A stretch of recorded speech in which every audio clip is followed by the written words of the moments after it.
and welcome to another Expert Exchange.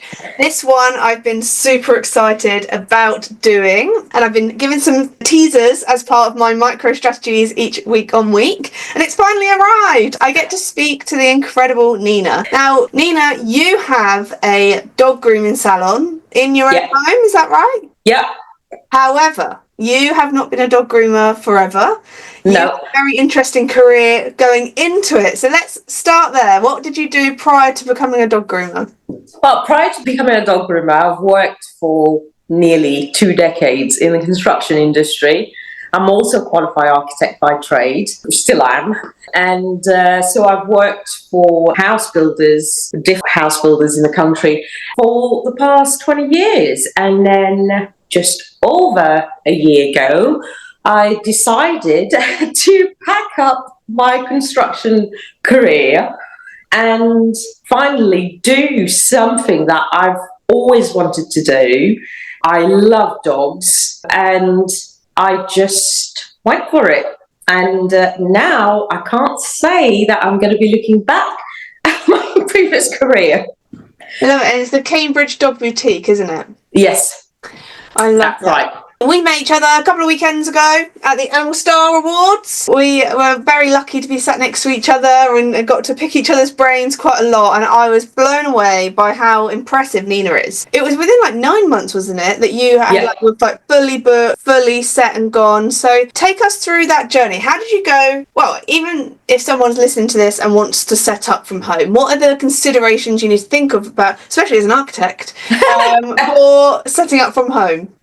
Well, first and foremost, in terms of setting up at home, and with my construction background, make sure you check with your local planning authority if you can run a business in your home, whether you require a change of use. And I say this because I know a groomer in the village that had to shut her business for that exact reason. She didn't do it purposely, but she thought she's doing it in her utility and it shouldn't be an issue. She's not changing anything. She's not changing the doors, the window, etc. But the point is, certain council do not require your property to be converted to a commercial unit. So you just need to apply for a change of use. But some council do, even if you're not making any changes. So make sure you do that first and foremost, because that is probably could be one of the most detrimental elements to your business if you're shut down by the local authority. And it is the case for her. And she shut in November last year and she still hasn't opened. So very important. Equally, if you're living in a rental property, do ask your landlord for permission.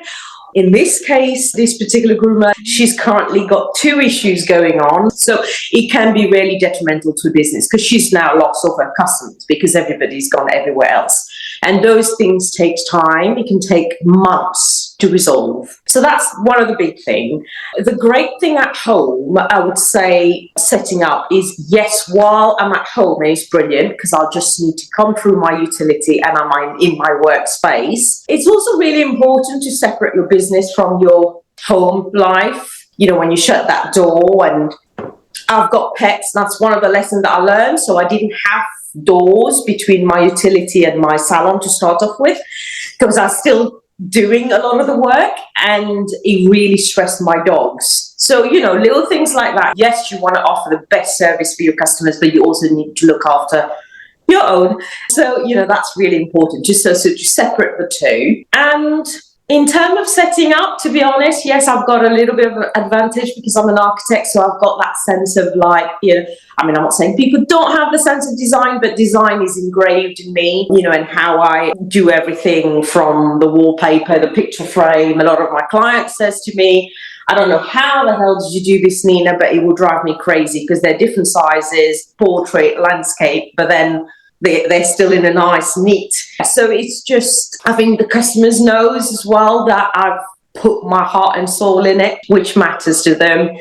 People don't refer to because it's called the Cambridge Dog Boutique, they mostly call it the boutique or they call it your studio because they feel that it's quite high end. So it's lovely to see. And I don't think I've had one customer that hasn't come through the door for the first time and didn't go, wow, this is amazing. And yeah, so that's one of the big things. Was it strategic to call it a boutique and to design it this way so that you had that wow factor for the clients coming through?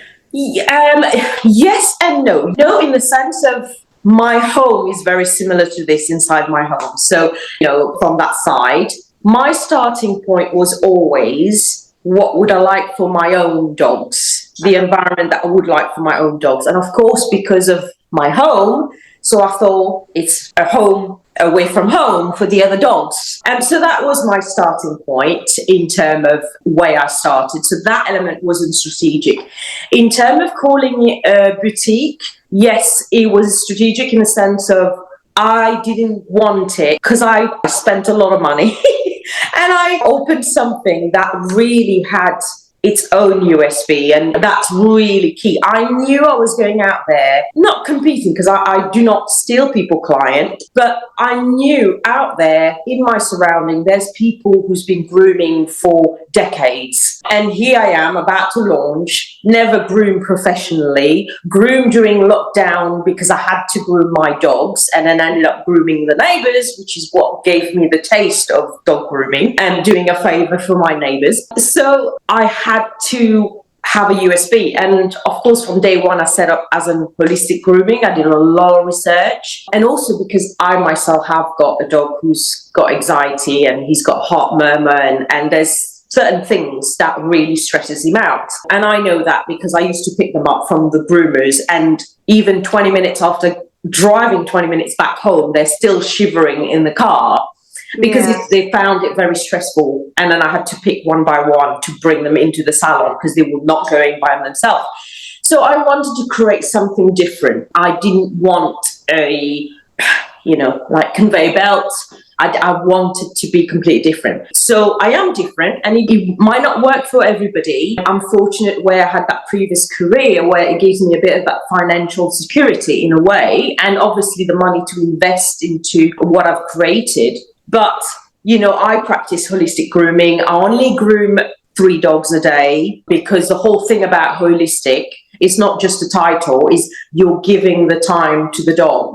You're learning what the dogs like and don't like, etc., etc. And that takes time. I mean, I remember the first time most dog came, it probably went to more like 4 hours because I had to learn about their tolerances and what they like. So that's really how it was, yes, strategic and not in a way. I wanted that boutique feel, that luxury feel, and I really wanted people to know they are truly, and all my customers say, I keep telling whatever the name of the dog is, you're going to the spa today, because I wanted every single person who walks through the door with their dog and they feel they're getting that luxury service, but without being extortionate cost. So that was the kind of boutique behind it. I love that. You've mentioned investment into the business, and now you've mentioned how many dogs that you do, and you've mentioned pricing. Yeah. A lot of things that I teach is all about, do we know our business break even? What do we need to earn? How long would you say that it took for you to go from open to a place where you're like, oh, this is balance in the books, and now I'm in the profit stage? So I opened last year in August, and by February this year, I would say mid-February, I was already 6 months ahead, fully booked up, because I do 3 dogs a day. And I'm now sat here today, which, to be honest, makes me a little bit emotional because I still can't believe it. I'm sat here today talking to you because I just have to check everything. I always plan my next dog for next week, and I'm writing down and make a note who hasn't booked their next appointment. And I've literally have got 5 slots available in the 3rd week of November, and that is it. I don't have anything for this year. So I am fully booked. In terms of breaking even and making profit, I'll be very, very honest. I think that will take a while for me to make that profit.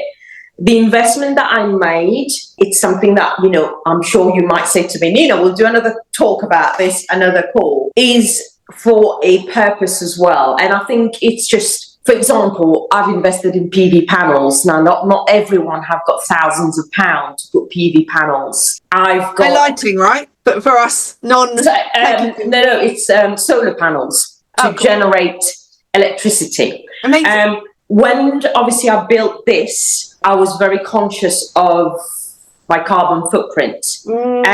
So at the back, which you can't see, but at the back, which all the dogs have got access to it, because all the dogs, the first thing happen when they come in, they all go out in the garden first, and they're all used to it now. They will come and go and sit next to the door until I let them out. I've actually planted 17 trees to offset that carbon footprint. So, and to be honest, we don't have to go for big trees, but we went for, quite mature trees. So, I've invested a lot in that sense.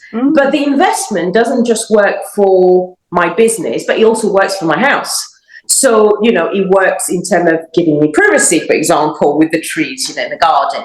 The PVs work because it service the house, but it also service, my business. So there's a lot of those type of investment that I would say are not cheap.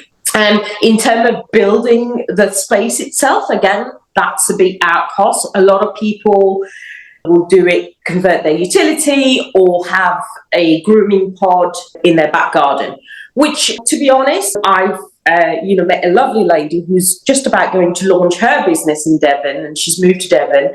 And she kind of know that with my background, so I've been helping her. She bought her property, then we did a walk around of her land, and she had a plan to convert her garage at the front, but then she was worried about planning and the neighbours complaining, becoming a commercial property. And as we were walking through her property, I kind of said, is there any reason why you can't have a pod at the back? You've got loads of land, you've got aspiration to have like a agility and all of that. So, all you need is a door ring bell at the front where somebody ring, you could see them, you come and pick up the dogs, and that way you're not upsetting your neighbours, and you've got the building there, you've got everything ready for your next stage of your business. And you know what, she went ahead and did it. And but also single lady, and some of the builders were telling her a bit of a porcupine, and I said, no, you tell them this, and if they want to talk to me about it, they can talk to me about it. They're trying to do this way because they're going to get more money off you.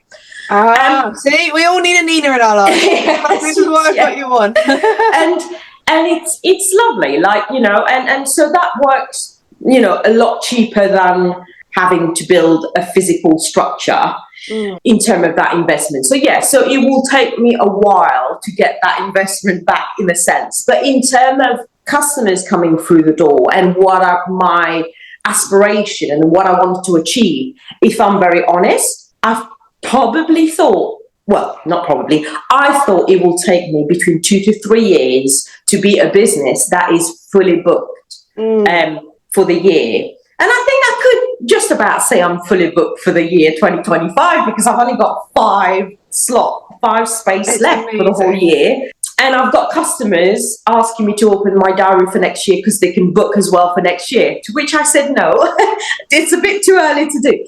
But that, in terms of meeting that target and my target of being fully booked, 3 dogs, which is what I calculated and is enough for me to pay, my mortgage and whatever, like a job, like in terms of earning, I am almost overwhelmed and emotional to say that I achieved that within, August, sorry, I've got to do it in French. My first language is French.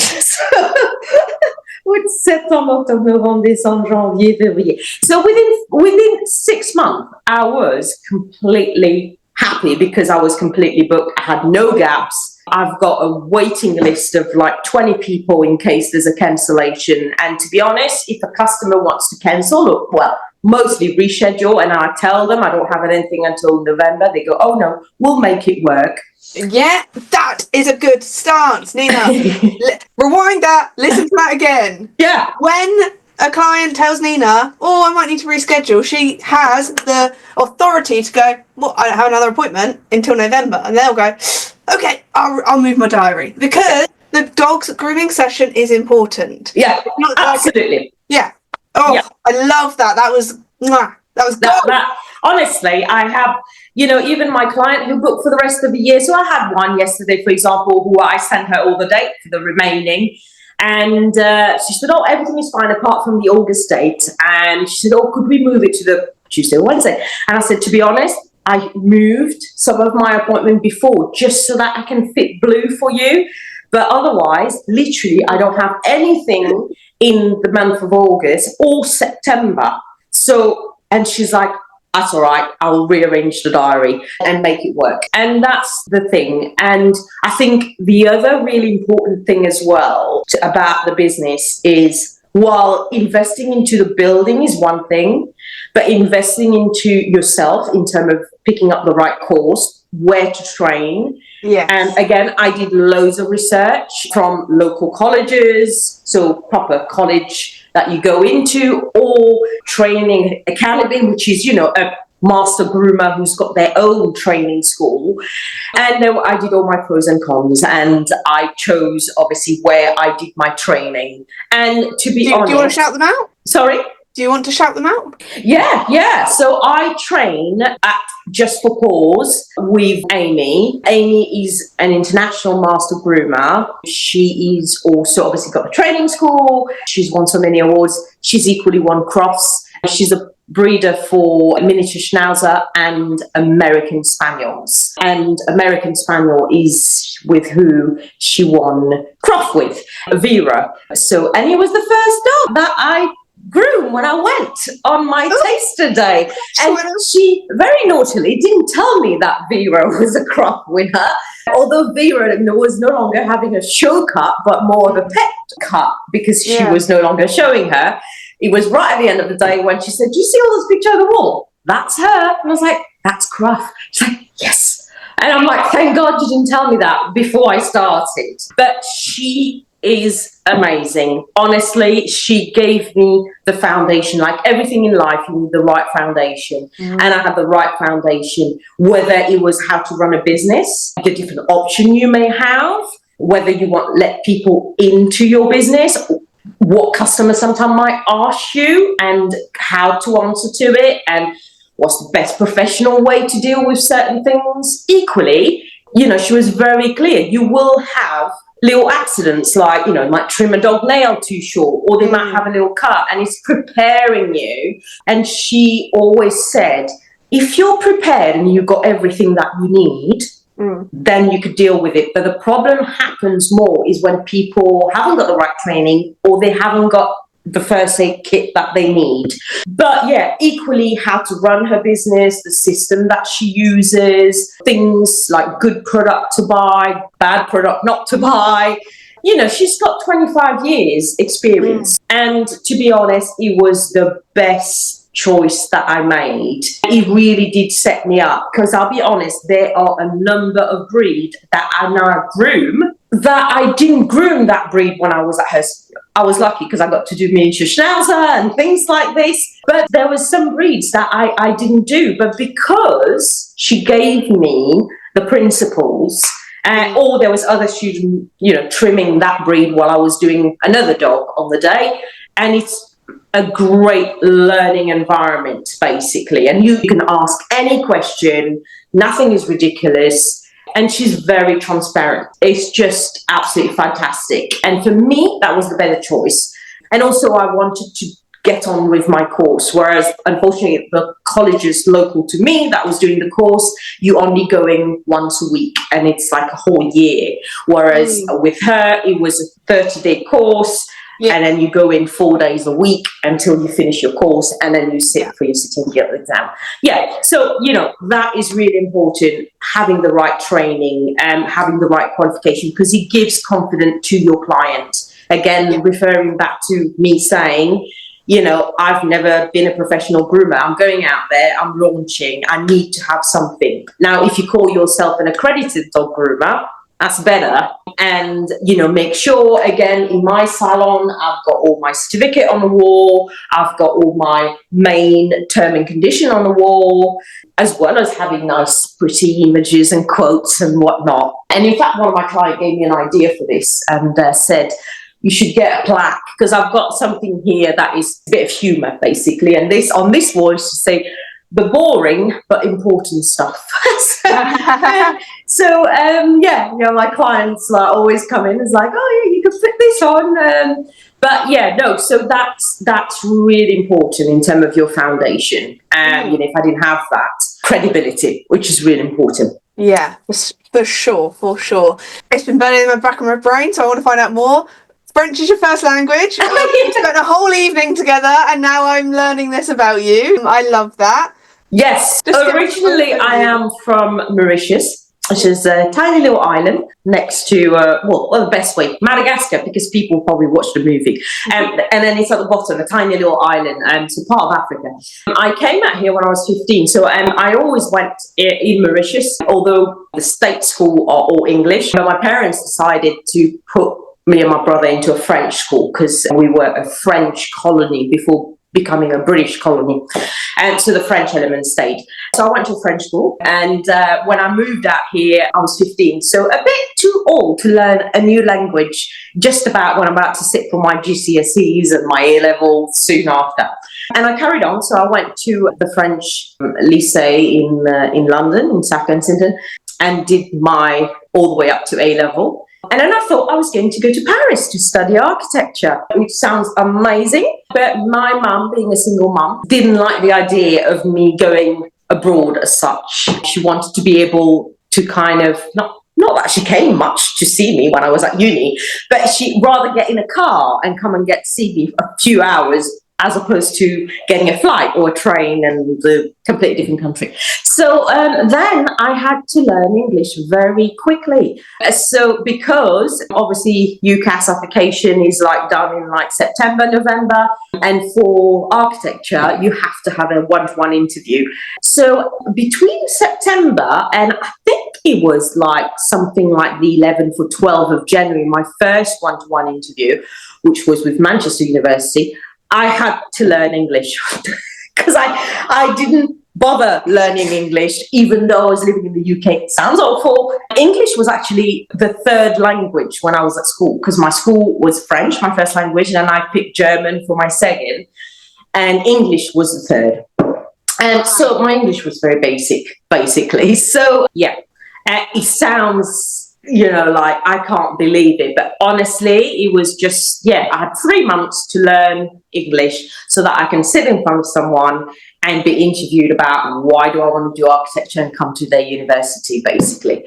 So, it was a challenge, but I suppose it was fine in the end. And I learned English very quickly. So, so there's a few things like alphabets and counting, or even direction. And my husband, if I'm the one driving and he says turn left, and most of the time I've missed a turning because he hasn't said it in French, I've got to translate it. So there's a few things like that I can't, or even some words that I can't. When I buy like a pain chocolat or a croissant, I can't say it the English way. So it's just always like a joking thing, or it just makes my husband laugh all the time, basically. Husband's a legend too. Sat next to me, and he had this whole animal industry event to listen to, and we were talking architecture and all of that, because that's how you met him, wasn't it? Yeah. We're both architects. That's how we met. And being bossy, I bossed him around and seduced him. But no, so it's just little things. I suppose a lot of people don't know when I talk to them, unless like now, you wouldn't have known unless you asked that question and I had to count. Yeah, I love that. I really love that. So, I mean, what was really transparent when we met was just like your passion for animals and like wanting to do it. And when you said, I'm booked out for the year already, and I've only just been opened like 12 months, I'm like, wow, like you've clearly got something, and obviously passion is a massive thing. You also were very clever in the way that you marketed yourself, so I wanted you to share what you shared with me at the event. Absolutely. I was very clever in the sense of, obviously, again, studying the competition out there, what do they provide. I know that, unless it may have changed recently, the last time I checked, the nearest person to me that offers holistic grooming is in Norwich. So that's a good, potentially 2 hours drive away from me. And there isn't much. Again, in terms of, I chose like a hydro bath because I knew no one else offered that in and around me. I now know there's a couple of people who has mobile dog grooming, so they've got a hydro bath in their van, but in terms of institute. So I use all of that. So that's the thing, that your investment could be used as your marketing. So, I took a picture of the bath and I talked about the bath. What's the benefit of it? And I've had clients saying, I noticed you had that bath and my dog have got arthritis. So, and I knew that will be a benefit because it's a hydrotherapy kind of bath. You're getting a massage. So use it. You're spending a little bit more money, but use it for your marketing.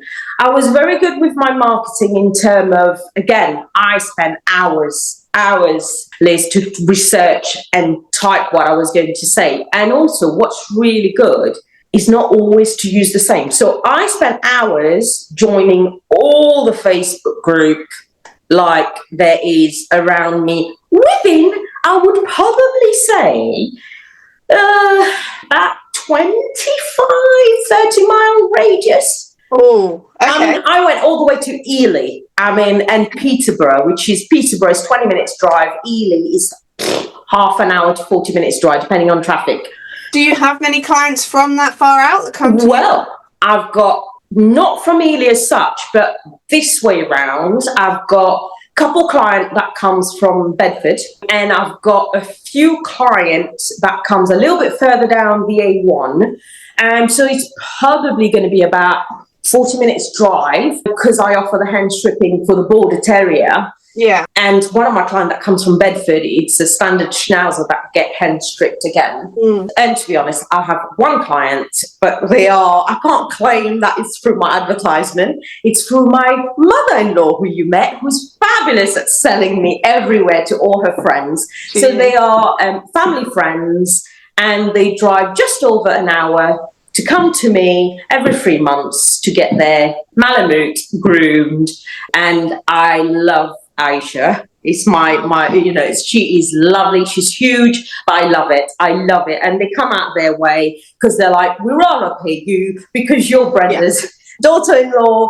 And at the same time, they come and have a coffee with them and see their friends, basically. Yeah. But no, just a few. But that really was really good because I joined all the group. And the one thing with Facebook is some group will not accept a business profile. So there was groups that I had to join as my private profile and some as a business profile. And on my phone, I just created a list of all these groups. And then I wrote my advertisement, which I would say 2 months, I would change it. 2 weeks, I will change it, tweak it a little bit. I use a lot of emojis. One of the advertisements that I felt worked the best, I got the most customer through, is very quick introduction about myself. And then just listing level 2 and 3 qualified, holistic grooming, Canine first aid training, all those bits, all those qualities, state-of-the-art boutique and everything. But what I use is the emoji, which is like a square with a tick in it. Yeah. It's green. Yeah. And when you have that, similarly, when someone put a big red cross as an emoji, it really captures the audience. And that really worked to the point that I saw a few of them. And to be honest, a few of them are friends. So, but they don't do what I do. They're builders or whatever it is. And where they thought, oh, that's a good idea. So all of a sudden, I started seeing a little trend of everybody using that kind of green tick. But that really worked because it really captures everyone's attention when somebody opened it on Facebook. So that was really good. And then also in that list, I will write down next to it, can only post on a Friday or can only post once a month. So then you're and then I will sit there on a Friday. And now, again, there's the right time to post on Facebook, which I've spent a lot of time clearly trying to. But the best time to post on Facebook groups is between 6 and 8 o'clock on a Friday, because that's when people tend to put their feet up, and then that the end of the week is done, and then they start planning their weekend and what they've got to do in their personal life, i.e. I've got to book my dog for a grooming session. So that's one of the things. Or if you're like me and suffer from not being able to sleep much because you're 100 miles an hour, if you post, on a Friday night or Saturday or any day of the week, to be honest, between midnight and 2 o'clock in the morning, it means, because we are in that world now, people wake up and the first thing they do is they pick up their phone and have a quick look at Facebook, a quick look of this. But the way it works, because you've posted so late, so you will come up first, because not a lot of people advertise around 1 o'clock, 2 o'clock in the morning. And to be honest, I don't know, because I'm not tech savvy. There might be a system out there that might be able to do it automatically for you, but to be honest, I spent my money setting up my boutique, and maybe I could have paid a marketing agency or whatever it is, but I chose to do that way. You've done it yourself. You've done the hustle. You also had a bit of a reputation. That sounds bad. That sounds really bad. I'm going to reword this question. You also were really well known in your local area, so you were like that local friendly face, and you leaned into that hard, didn't you? I was like, people that walk in, you told me people would walk past the front of your salon and be like, oh my goodness, you're grooming, you're open finally, like I'll get booked in. And I had exactly that, because obviously I've got 4 dogs myself, 4 Cocker Spaniel, crazy, my house is a madhouse. And so I knew a lot of people beforehand, and to be honest, some of them who would walk past, they knew I live here. And then because I've got really a massive bifold doors at the front, so they can see through, and they will come for a nose. I didn't know you were becoming a dog groomer. And I'm like, can I book in Tygo, please? One of my customers and neighbours and everything like that, which is really, really good.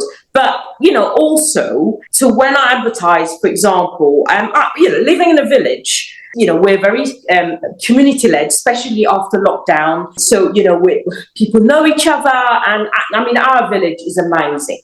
Absolutely amazing. So the reason why all my neighbours knew that I could groom their dog is because the local estate agent decided that one person will be the main person in each street should someone had COVID. So I was the one for my street, because I live in a cul-de-sac. So I dropped my number to everybody. If they're not well, I'll go out and get their shopping and whatnot. And so that's when everybody knew, like, Nina, what are you doing with your dogs? Oh, I'm grooming them. Oh, could you groom mine by any chance? Yeah, sure. So when I first advertised in all the Facebook group, my first starting point and my introduction is, hi, a lot of you know me. I am Nina. I've been in the village for 8 years. And, that sort of thing. So you're kind of talking to the community, Absolutely. Gold. And you're not talking to, like a business. Do you know what I mean? And I think with my post, there was like, all the little smiley emojis and stuff. And feel free to contact me or come into the boutique if you're walking by or whatever. And I think that's what curated that personal approach. And when people walk through, I'll be very honest, I think I was doing everything, like you will see. If you go to the cambridge.boutique.co.uk, there's a holding page, because one of my clients, very kindly, who bring their dogs to me as well, have done a holding page for me, because I needed it for Animal Star Awards, because you have to enter your website, and I didn't have one. But I haven't done a website because, to be honest, I'm fully booked and I haven't even needed to spend that sort of money. A website is what? For £600, and then you have to pay monthly for somebody to manage it and everything like that. I don't have to do that anymore, because I've used the power of social media. And I never thought I would say this out of everyone, Liz, because I am rubbish with social media. I hate my pictures being taken. I'm doing this for you, by the way, because I hate the filming and my face being on there. And my customers been telling me, Nina, your USP is your boutique. You really need to put a picture or do a walk around and a film through. And I think it was shortly between the Christmas break and the New Year, I posted a picture of the boutique, because I remember, because it's got my Christmas decoration hanging around. So yeah, so at that point I'd been open since August, and I didn't even put a picture of my boutique. And so it was, again, just that personal connection, relation. People were like, oh, it's Nina, so like we'll get booked in. And then it was only that many months later you're like, oh, maybe I should actually post a picture of this amazing facility that I've built with all my expertise and spent all this money on. Absolutely. And similarly, like a picture of myself, because I don't like my picture being taken. So that's pretty much really in terms of that marketing element, and it worth the time to do that. I did an open day, so I opened my space, but also invited all the other pet professionals within the vicinity and the village. So I had a dog treat lady, I had a dog trainer, I had pet portrait. So, you know, I opened my door and provided the venue for them, basically, because they don't have a venue as such. And yeah, so, I mean, a lot of them, like, I know one of the watercolor artists, and he came and he was talking to me about, you know, his business and stuff. And I want to hone in on this open day. So you hosted an open day, invited other local pet professionals in a local area that are obviously complementary to what it is you do. So you hosted them and let them showcase themselves for the people that came? Is that So I advertise it in my social media. They advertise it on their social media, and we will be there on Saturday. I think I did it in November. I can't remember exactly which Saturday. We will be there. Come and see us. And obviously, I've got all my customers coming through, and I'll be telling them, I'm doing an open day in November. You know, if you want to meet the local lady who does all the natural treats. And I had customers, you know, half of the people who came was my existing customers because they wanted the pet portrait done for Christmas or whatever it was. So it was perfect timing in terms of capturing the Christmas element as well, for people to get, you know, the treat lady had also advent calendars, for example, etc. So, and that was lovely. It's lovely to kind of bring people together. And again, I use Facebook, and I just put a thing out there. Anybody out there who is pet related, want to get in touch with me, I'm looking to organise an open day. And it worked in my favour as well, of course, because people came to see the space and then they booked in their dog. I mean, from that day, I probably got 10 to 15 customers to the back of it. And some of them are 2 standard poodle that comes in every 6 weeks. And they do come for a proper breed standard trim as well. So, you know, that's guaranteed income. Quite a lot, as you know, the prices for a standard poodle every 6 weeks. You know, even if I just had her as one client, that's still a good thing. You just panned out to see more of your... Oh, yeah. So that's the back there. And then that's my wall of important but boring stuff with more of my certificate. That's the front. Oh, my goodness. Gorgeous. And then that's the side with all my awards that I've won so far, or finalists. And then, that's my little dog. Oh. You can see. And then at the back, I have got, that's my little library corner with all my books of pet related. And then, can you see, this is my hydro bath. Love it. And that's my wet corner area, really. Oh, it's gorgeous. And you've got one of these on your bookshelf. Yes, I do. I tell you what, I'm working next week, and then Friday we're off for a week. The book is ready to go on holiday with me, so I could read it. I'm really looking forward to it. I don't want to start it. I want to really sit there. You know, you wake up in the morning, you're on holiday, you don't have to worry about anything, and then spend a couple of hours reading before you head out on a nice walk with the dogs. I'm really looking forward to it, and I can't wait, because I'll be sending you like messages and bothering you. I think it's a fantastic idea. You know what? I wish when, you know, back then I was setting up, I kind of, you know, I was thinking about it. There's a book burning in you. Is that what I'm hearing? No. No. Book is not my. Although I'm a nerd, proudly say that I am a nerd. I've always been. I'm that front row kid. Always have been. But I don't think a book in the sense of that aspect. But I am going to do something completely different. Not completely different. related to the pet business, but not dog grooming as such, physical. And I will be giving little tasters in the next few weeks. I'm just in the process of finishing off everything, getting everything trademarked, and then I will be sharing it with everybody. But just to give you a little taster, I am going to combine my construction industry knowledge with the pet industry.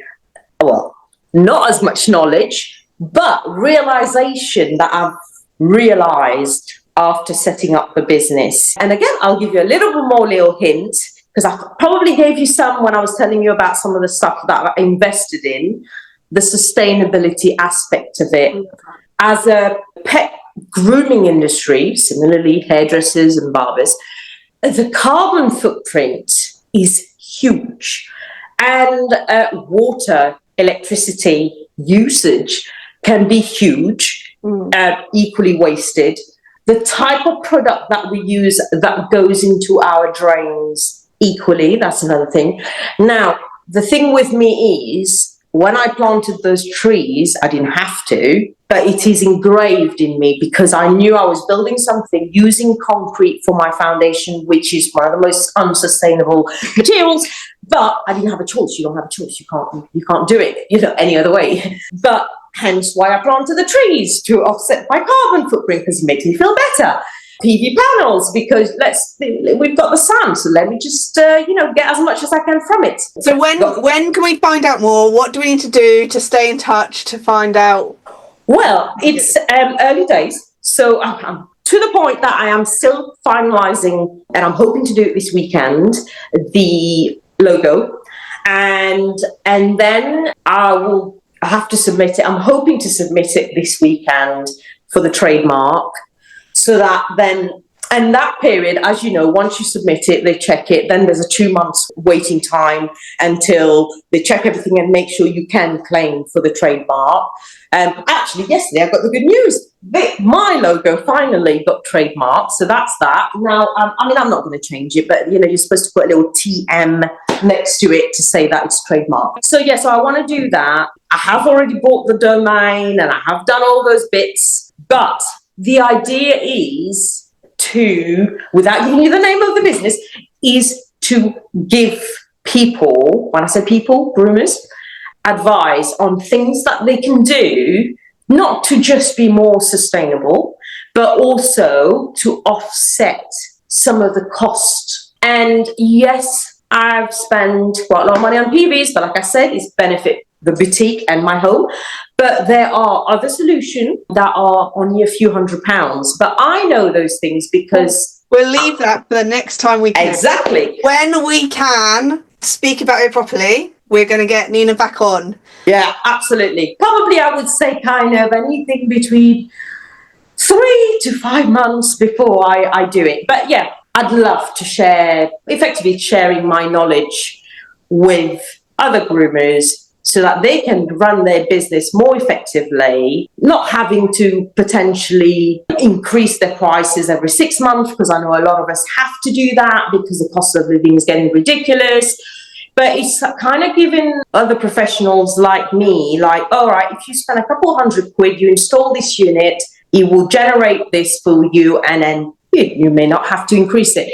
Also gives your client, my customers, one of the big things they comment about is the natural element. The colours that I chose, the brown and the green, which is, obviously my logo over there. It's just, it looks a bit more yellow. But the brown and the green is because of the natural, the sustainable side of things. I like those colours, and that's what I chose as colour. And they comment, they said, oh yeah, you've actually got natural plant in here. I'm like, no, yes, I don't do fake plastic plants. But yes, your peace lilies, I've got some there as well. Look, my little peace lilies. It's gorgeous. Yours looks lovely and green. I think I've overwatered mine, but No, I know, it was dying last week, so I had to put it a bit of water. But it's fantastic. Similarly, I raise money for Jerry Green Dog Rescue. So I have got a pot next to my pay card machine here, And basically, at the moment, what I've done, and I don't ask for it, I just have it there. If somebody tip me, I tell them no, but you could put it in there, and that's what they do. So that's what I do, and it's a lovely thing to do. For Christmas, I did a Christmas hamper thing with a raffle ticket, and again, all the people who came for the open day, they gave me something to put in the raffle. And some of it is all their own branded stuff, like a dog bandana. So it's free advertising for them and everything. So that was brilliant. I think this year, now that I've got all the dogs, and I love, I don't know if you've seen the social media, I love taking pictures of the dogs, and all the owners tell me, I don't know how you get them to sit there and not move. And to be honest, unlike a lot of groomers, and I do appreciate, what they're doing is fantastic. You have to buy an additional package of £15, and you get a blueberry facial, and then you get a picture of your dog. For me, all the customers get all the pictures. As soon as they pick up their dog, within minutes, I've sent them a message to say, as always, here's the pictures from today, before and after pictures, and they do whatever they want with it. I love that. And again, so the Jerry Green thing is a nice thing. So with all the pictures this year, I'm going to be doing calendars. Oh, so cute. Then my customers will be more tempted to buy it because it's their dogs in the calendar. So it'll be the picture of the dogs that I groom throughout the year. And I've been thinking about this. I've got over 300 dogs. I mean, ideally, I want all of them. Poll on Facebook, on socials, of which dogs should go in the calendar. Oh, what exactly. More marketing towards my business. Oh, Nina. So this is great. But again, I'll be doing it to raise money for Jerry Green. Yes. So that they, so whatever money I generate from it will go to them. And no, I love that idea. I mean, that stemmed from, again, my previously I did the same thing. And, when I was working in the construction industry, and with my team, I will tell them, no, we're not doing Secret Santa. Instead, you're giving me all your £20, and then we're going to add it all up, and we're going to buy food, and we're going to drop it off at the food bank. And that's what we did. Nina, you're an angel throughout your life. You love a chat. This has been my longest expert exchange, I feel like I've had for a while. But there are so many golden tips throughout this. I can't wait until the next time we connect so we can find out more about the sustainability project and trademark that you've created. Thank you for sharing all of your incredible tips and knowledge across the industry. You're welcome. And I'm just so excited. I'm one of your biggest fans now. Oh, thank you. We'll be watching your socials. So kind of you, Elle. It's just so nice. And I feel really, overwhelmed. Even when, at the event you said, oh, would you like to do the podcast? And I thought, no, I've only been working for like a few months. Surely there are people out there. I didn't win an award or anything. And, and I was like really touched, really, really touched that, you wanted to speak to me, and you wanted to kind of know more about, what I've done. But, I will honestly say my last bit is, this is probably one of the best decisions I made in my life, if I'm honest with you. I think, dare I say, I almost kind of grown up over the past kind of 2 years all of a sudden. Not that I've ever been that sort of person, but in my mind, I was mainly from a cultural side, being from like an Asian culture side, where with a single mom, so you didn't have any option. You have to be a doctor, an engineer, an architect, or whatever it is. So I didn't have much option. So I went for it, and I thought that's what the whole thing is all about. having a job and getting a big paycheck and doing that. And I did it for 20 years, and I being a nerd and being very career-orientated person, I achieved what I wanted to achieve, probably 5 years before I set my targets, which was lovely, And I've always wanted to be a director, but, I said, by the time I'm 40, I'd like to be a director. But I did it when I was 35. And then by the time just about went after, 6 months before I'm about to turn 40, I just had a breakdown. I had a meltdown, and it was just, I was done, literally overnight. And I think this has been the best thing that I could have done for myself, because truly every element of this space and the service that I provide is truly from the bottom of my heart. You can tell. You know, everything that I've put in here is for a reason. Every pictures or every decoration that I've chosen, it's for a reason, and it's all for the dogs. You know, I've got dogs coming in, their owners will be like, oh no, don't jump on this. I said, no, if I wanted to have, you know, didn't have the dog jump on it, I shouldn't put these furnitures in here. But I wanted it to be that way, and I want the dogs to be welcome and stuff like that. So I think it's like, and I love it. I love it. I spend time in this, which is, I find it therapeutic. You know, I find it like, obviously there is an element of design to it from, you know, my architectural background and getting the lines, getting the cut and making sure it's nice and equal and etc. etc. But it is also my workplace. Although I say now it doesn't feel like I wake up to go to work. You know, doesn't feel like work at all. But it's just fantastic, you know, and I think that's really important as well when you're creating your space. Your space is not just for your customer, but for yourself as well. If you take pride into what you've done, you're never going to feel like you're going to work again. You're probably never, even on a bad day, you're not going to feel that it was a bad day. And don't get me wrong, sometimes I do have like days where I think, oh my God, my back is killing me. Oh, this dog is, maybe I need to talk to them and tell them this dog's not for me. But you know what, the space, the environment and what I've created, I feel actually, no, it's fine. I'll deal with it, you know. They're fine. It's well, the passion shines through. Oh, thank you. Thank you so much. It's been amazing and can't wait for our next one. Absolutely. Lovely. Take care. Thank you so much, Elle. It's so lovely. You're welcome, Nina.